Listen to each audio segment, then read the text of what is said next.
विशेष धम्म देशना आज दिनांक 20 जून 2020। ये धम्म देशना हम त्रिपिटक के मूल पाली ग्रंथों से दीघ निकाय पाली ग्रंथ का एक सूत्र है, महासुदर्शन सूत्र। उस महासुदर्शन सूत्र पर आज हम चर्चा करेंगे। सुखो बुद्धानं उपादो सुखो सद्धम्म देशना। तथागत भगवान बुद्ध का इस धरती पर उत्पन्न होना बड़ा सुखदायी है। धम्म की देशना को सुनना बड़ा सुखदायी, बड़ा कल्याणकारी है।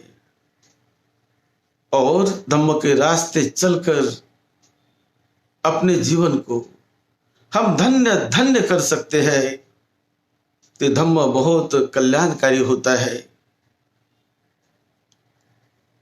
इसीलिए धम्म के रास्ते पर चलने का संकल्प करके उस रास्ते पर हमें चलना है, चलना चाहिए। आज हम दीघ निकाय के महासुदर्शन सूत्र पर चर्चा कर रहे हैं। जब तथागत भगवान बुद्ध कुशीनगर में शाल वृक्ष के नीचे, जो अपने दोनों शाल वृक्ष के बीच वहां पर उनका मंच लगाया गया, और वहां पर जब वो बैठे थे, तब आनंद ने उनको प्रश्न पूछा, भगवान आपने कुशीनगर, ये तो छोटा गांव है, इस छोटे से गांव में क्यों आपने परिनिर्वाण लेने का संकल्प किया? आपको तो मानने वाले लोग हजारों की, करोड़ों की संख्या में श्रावस्ती में है, राजगृह में है, वैशाली में है, साकेत में है, वाराणसी में है, चंपा में है। वहां यदि आप लेते तो लाखों लोग दर्शन करते, लाखों लोग लाभ लेते। तो ये छोटे से गांव को आपने क्यों, क्या वजह है, क्यों चुना? तब बुद्ध कहते कि आनंद, ये जो कुशीनगर है आज का, ये छोटा नहीं, पहले बहुत विशाल था, बड़ी विशाल नगरी थी ये। इसका नाम था कुशावती, और यहां महासुदर्शन नाम के चक्रवर्ती राजा ने यहां पर राज्य किया है, और बड़ा वैभवशाली उनका राज्य यहां पर रहा है।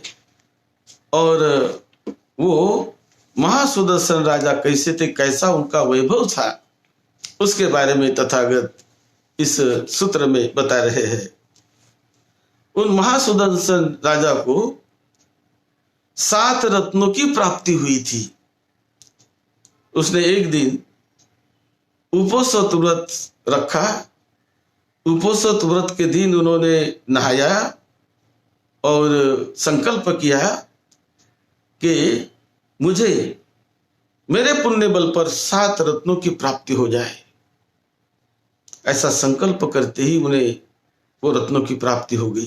तो पहला रत्न था जिसे कहते हैं चक्र रत्न, यानी धम्म चक्र, ये चक्र रत्न। वो चक्र को हजारों आरे थी, और वो दिव्य चक्र था, उसे चक्र रत्न कहते हैं। दूसरा था हत्ती रत्न, ये उन्हें प्राप्त हुए।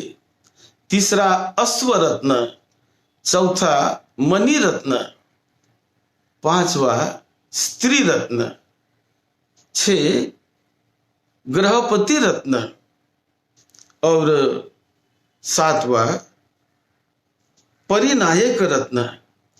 ऐसे 7 रत्न, इस पर हम थोड़ी चर्चा करेंगे। तो ये 7 रत्न उनको प्राप्त हुए थे, और उसके बाद उन्हें 4 रिद्धियां प्राप्त हुई। वो 4 रिद्धियां, पहली रिद्धि थी कि उनको परम सौंदर्य मिला, बड़े सुंदर ऐसे उनका शरीर था। तो ये परम सौंदर्य पहली रिद्धि। दूसरी दीर्घायुष्य, उन्हें बड़ी लंबी उम्र मिली। तो वो भी एक वृद्धि के बल से होता है। करीब 84,000 वर्ष की उम्र एक जगह पर वो लिखी है। तीसरी वृद्धि कि उन्हें निरोगता, निरोगी जीवन मिला। और चौथी वृद्धि है ब्राह्मणों का तथा गृहस्थों का, वो बहुत प्रिय था, बहुत स्नेह था उन पर, सभी का बहुत चाहते थे उनको। तो ये भी एक वृद्धि है। चक्र रत्न जो होता है, ये चक्र रत्न बहुत महान ऐसा विशाल चक्र होता है। और वो चक्र, उनको जैसा आदेश दिया जाता है उस आदेश के मुताबिक चक्र चलने लगता है। और जहां जहां जिस जिस दिशा में जाता है उसे कोई रोक नहीं सकता। वो चलते रहता है, चलते रहता है। जहां तक चलता है वहां तक इनका राज्य प्रस्थापित हो जाता है। और जहां चक्र जाता है उनके साथ राजा भी चलते हैं। और जहां जहां वो चक्र जाता वहां के लोग बड़े आनंद विभोर होकर उनका स्वागत करते हैं कि यही महाराज, स्वागतं महाराज, सकं ते महाराज अनुशास महाराजाति, कि आप हम पर अनुशासन करें, आपका स्वागत है। ऐसा कह के लोग बड़े प्रसन्नता से उनको अपना राजा स्वीकारते हैं, अपने कल्याण के लिए, अपने हित के लिए। और फिर जो ये राजा जहां जाते हैं तो वहां उनको बताते, कहते हैं पानो न हनंतो, यानी प्राणी मात्रा की हिंसा मत करो, ऐसा बताते हैं राजा। फिर कहते अदिन्नं न आदा तब्बं, जो चीज आपको कोई देता नहीं उसे लो मत, किसी की चोरी ना करो। ये वो उनको बताते हैं राजा, किसी की, एक दूसरे की चोरी ना करो। कामेषु मिच्छा न चरितव्यं, काम वासना की मिथ्या व्यवहार में ना फंसो। स्त्रियों का, माता बहनों का सम्मान करो, ऐसा वो सिखाते हैं। और चौथा मूसा न भनी तब्बा, झूठ मत बोलो। ये चौथा उपदेश को राजा करते हैं। और पांचवा मज्जंग न पातब्बं, नशा पानी मत करो। ऐसे 5 चीजें, यानी जिसे पंचशील कहते हैं आज हम। तो 5 चीज वो सुदर्शन महाराजा लोगों को बताते थे और बड़े आनंद से, सुख से अपना जीवन यापन करो, इस प्रकार का उनका उपदेश प्रजा के लिए रहता था। उन्होंने चारों दिशाओं में चक्रों को भेजा। पूर्व दिशा में समुद्र के तट तक गया, पश्चिम दिशा में समुद्र के तट तक गया, फिर दक्षिण दिशा, उत्तर दिशा, चारों दिशाओं में। और चारों दिशाओं में उनका राज्य प्रस्थापित हुआ, विशाल राज्य उनका प्रस्थापित हुआ। लेकिन उन्हें किसी से युद्ध नहीं करना पड़ा, युद्ध नहीं किया। बिना युद्ध से वो जहां जहां जाते हैं वहां लोग उसको चाहते हैं, प्रेम करते हैं, उनको हम पर अनुकंपा करके हमारे प्रदेश को आप संभालो, ऐसा उनको बोलते हैं। तो ये उनका बल था, उनकी रिद्धि सिद्धि कहते हैं उसको। तो ये चक्र जो होता है चक्रवर्ती राजा के पास, तो इस प्रकार उसका प्रभाव होता है। उसके बाद दूसरा जो रत्न, उसे कहते हत्ती रत्न। तो उनके यहां सफेद हाथी थे, सफेद हाथी उन्हें मिले, बड़े सुंदर, और 7 गुना शक्तिशाली। और वो हाथी रुद्धिमान हाथी थे, और ये रुद्धिमान हाथी हवा में उड़ते थे। तो उन्हें कहीं भी जाना हो तो ये हाथी उन्हें हवा के दिशा में या कोई भी दिशा में नहीं जाना हो तो वहां उसे ले जाते थे। और वो प्रवास जब कभी हाथी पर करते थे तो ऐसी तेज गति से, मतलब हवा में हाथी उड़ते थे। ये भी उसको, और उस हाथी का नाम उन्होंने दिया था उपोसत नाग राजा, ऐसा उस हाथी का उन्होंने नाम रखा था। तो ऐसे बहुत हाथी उनके पास जो थे वो सफेद हाथी। फिर तीसरा रत्न उसे कहते अश्व रत्न, यानी घोड़े, सफेद घोड़े। ये सफेद शरीर वाले घोड़े उन्हें मिले, और उनका काला शरीर, काला शीर, बड़ा सुंदर और सफेद घोड़ा ये उन्हें मिला। उनका नाम उन्होंने रखा था वेहा संगमो वलाहकं, ऐसा उनका नाम उन्होंने रखा था। और ये सफेद घोड़े देखने में बड़े प्रसन्न, बहुत सुंदर लगते थे, और ये भी हवा में उड़ते थे, उनको जहां वहां हवा में ले जाते थे। तो इसे कहते हैं तीसरा रत्न। फिर चौथा रत्न वो मणि रत्न, यानी ये जो ज्वेलरी है, हीरे मानिक मोती आदि कई प्रकार के ये रत्न उन्हें अपने आप ऐसे मिल गए। मणि वेणुरियो, अनेक प्रकार के हीरे मानिक मोती सुवर्ण, बहुत आभा निर्माण करने वाले ये रत्न उनको मिले थे। और अनेक प्रकार के, नाना प्रकार के रंग के, कलर के ऐसे रत्न उन्हें मिले हैं। उसे कहते मणि रत्न। ये उनके पास विपुल मात्रा में उनको प्राप्त हुए थे। फिर है पांचवा स्त्री रत्न, यानी बड़ी सुंदर स्त्रियां उन्हें मिली, दिव्य वर्ण की स्त्री। उनके शरीर से चंदन की सुगंध आती थी, ऐसा कहते हैं। और उनके मुख से चमेली उत्पल की सुगंध आती रहती थी। और बड़ी आज्ञाकारी, बहुत सुंदर ऐसी स्त्री रत्न उन्हें मिली थी। बड़े विनम्रता से रहने वाली और बड़ी सेवा करने वाली ऐसी स्त्री उन्हें मिली, स्त्रियां उन्हें मिली। उसे कहते स्त्री रत्न। बड़ा विस्तार से उल्लेख है वहां पर सूत्र में। फिर 6 है गृहपति रत्न, यानी गृहपति के दिव्य प्रभाव वाले पुरुष उन्हें मिले, वो उत्पन्न हुए उनकी सेवा में। और वो कहते, जो भी कहते हैं, वो कहते थे कि आप चिंता ना करो, हम आपके संपत्ति की सुरक्षा करेंगे, आपकी सेवा करेंगे, और आपको जो चाहे वो हम देंगे। इस प्रकार का आश्वासन देकर वो जो पुरुष उन्हें जो मिले उसे कहते हैं गृहपति रत्न।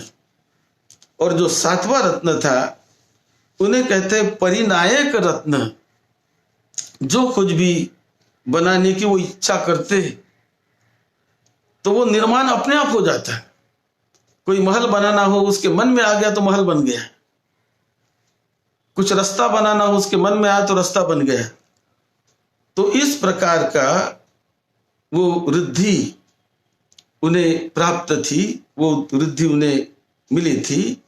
और ये जो परिनायक रत्न जो है, तो जो भी वो चाहते वो उन्हें मिल जाता था, ऐसा उसके बारे में विस्तृत विवरण है। फिर जो 4 रिद्धि उनको मिलती है, 4 रिद्धि के बल से वो जो भी विचार अपने मन में लाते वो तुरंत उसकी इच्छा, उसकी कामना वो पूरी हो जाती।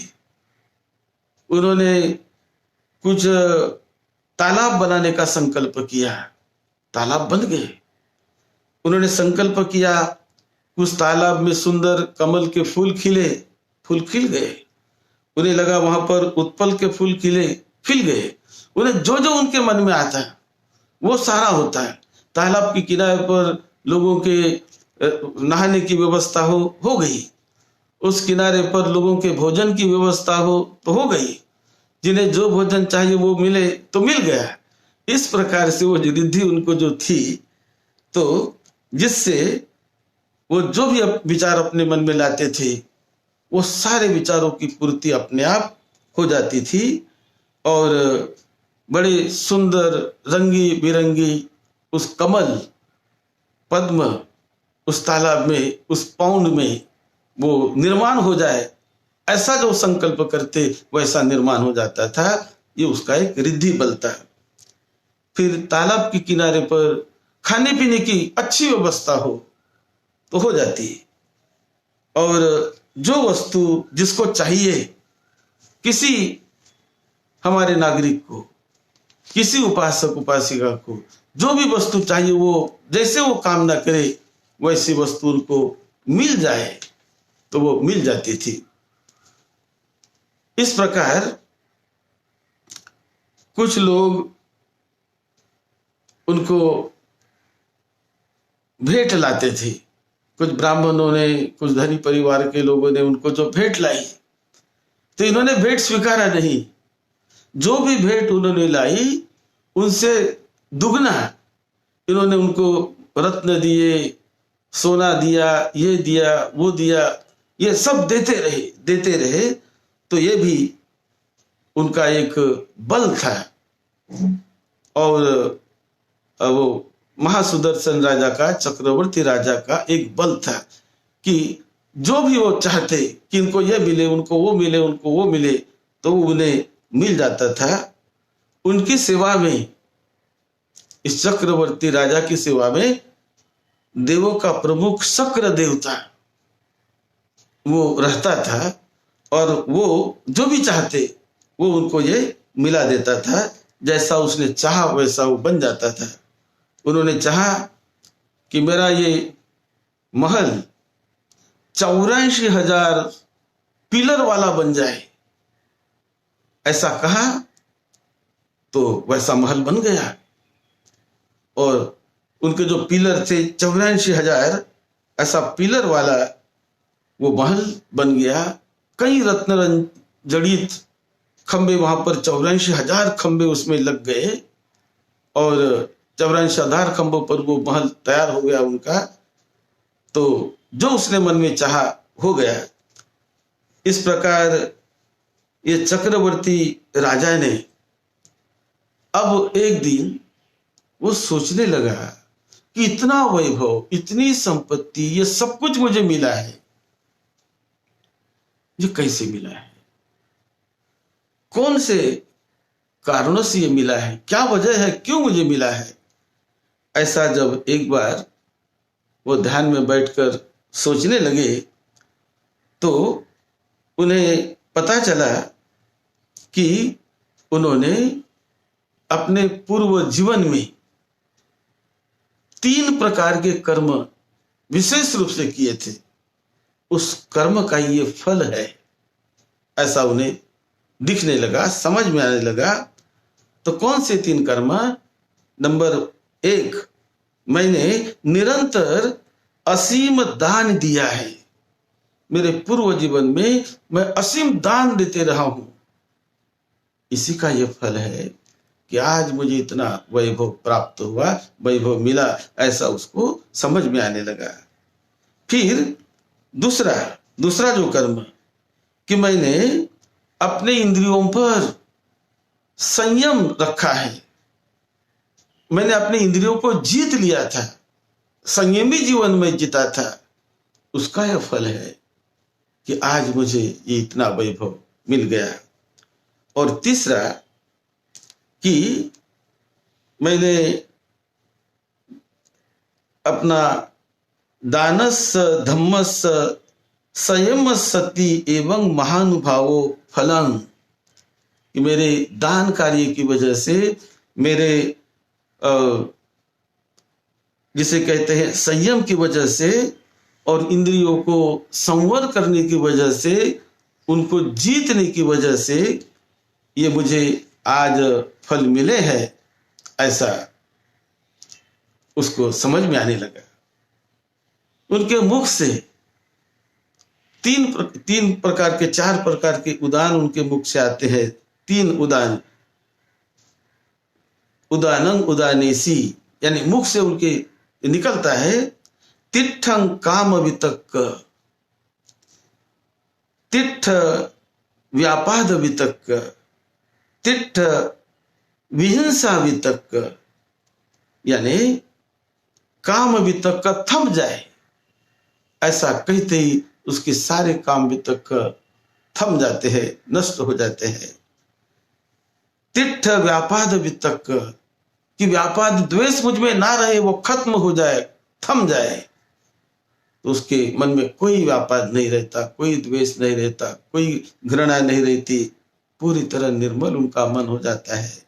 तिट्ठ विहिंसा वितक्क, मेरे मन में किसी की हिंसा की, किसी के साथ लड़ने की कामना न रहे, तो उसका मन पूरी तरह वैसा हो जाता है।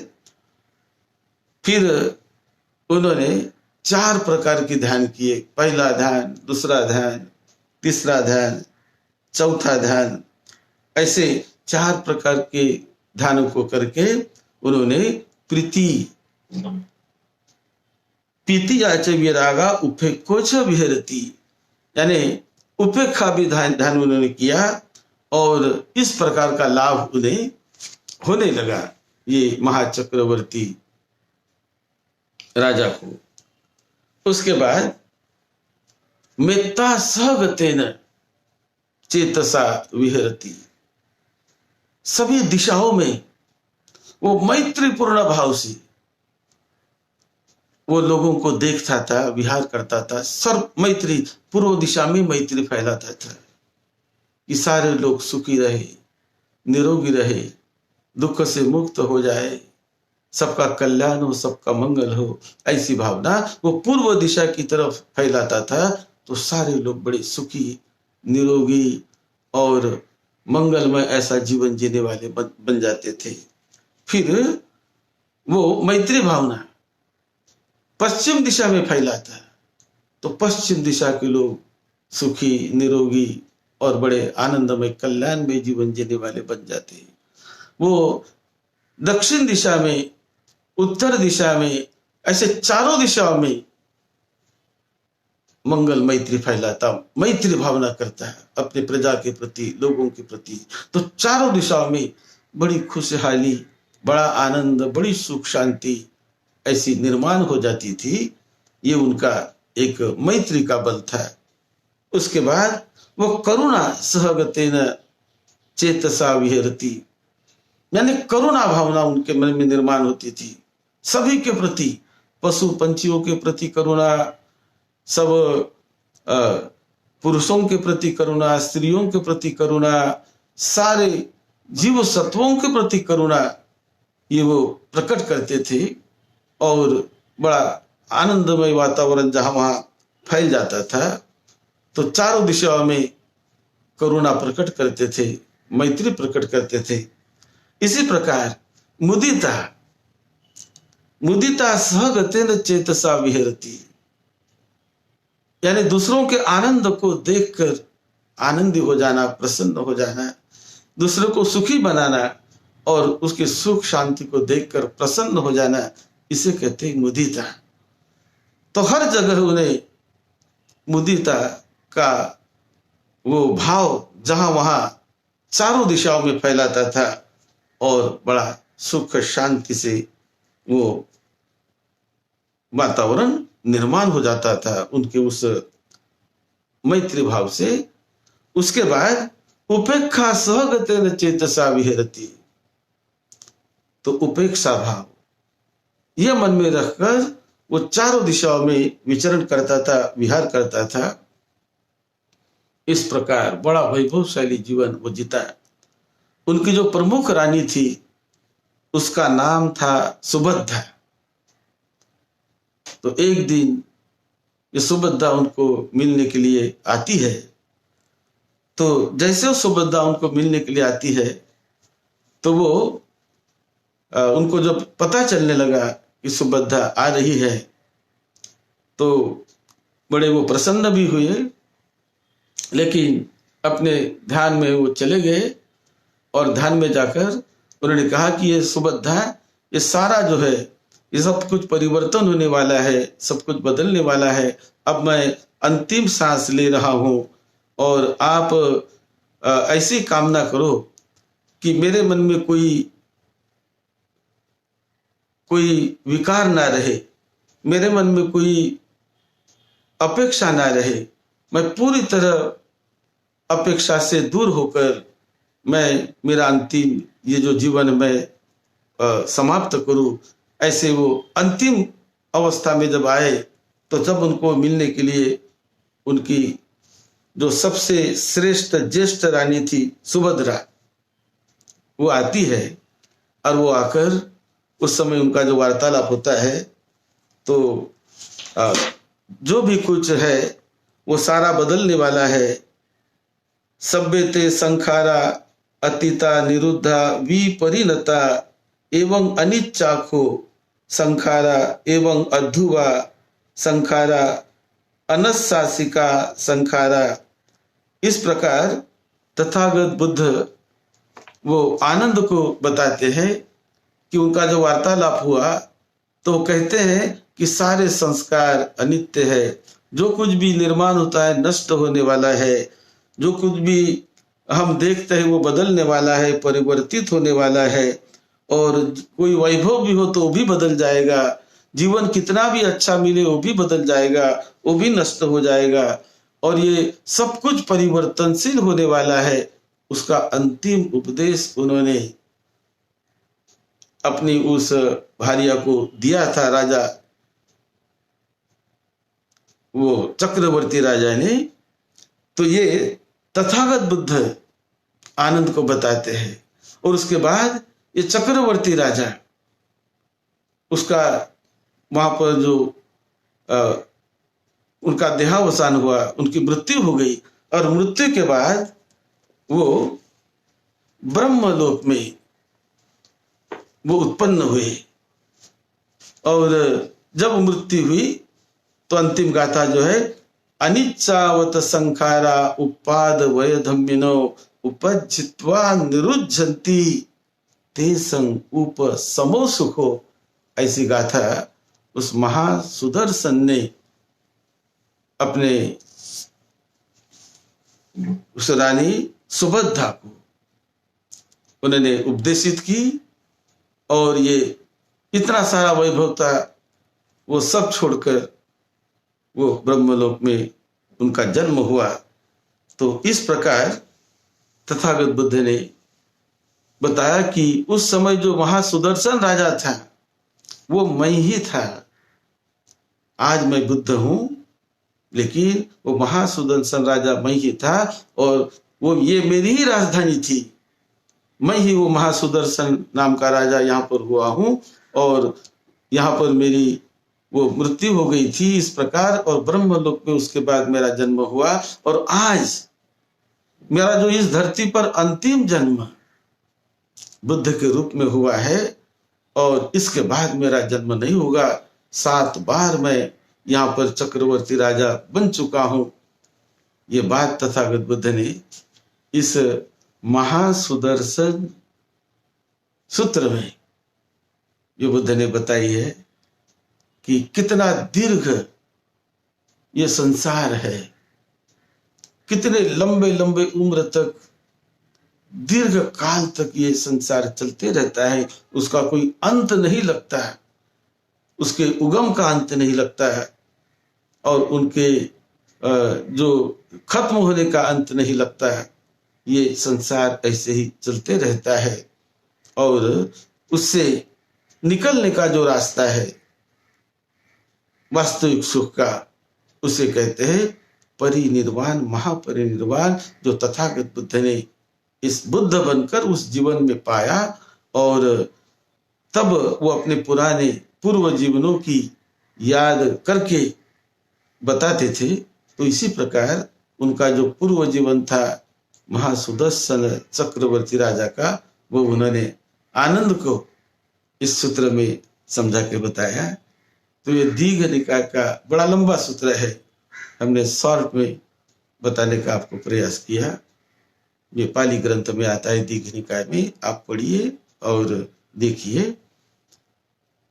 आप सबको सुख शांति मिले, निरोगी जीवन मिले, सबका मंगल हो, सबको सुख शांति मिले। सद्धम्म की सेवा में, आपकी सेवा में डॉक्टर वदंत राहुल बोधी महाथिर।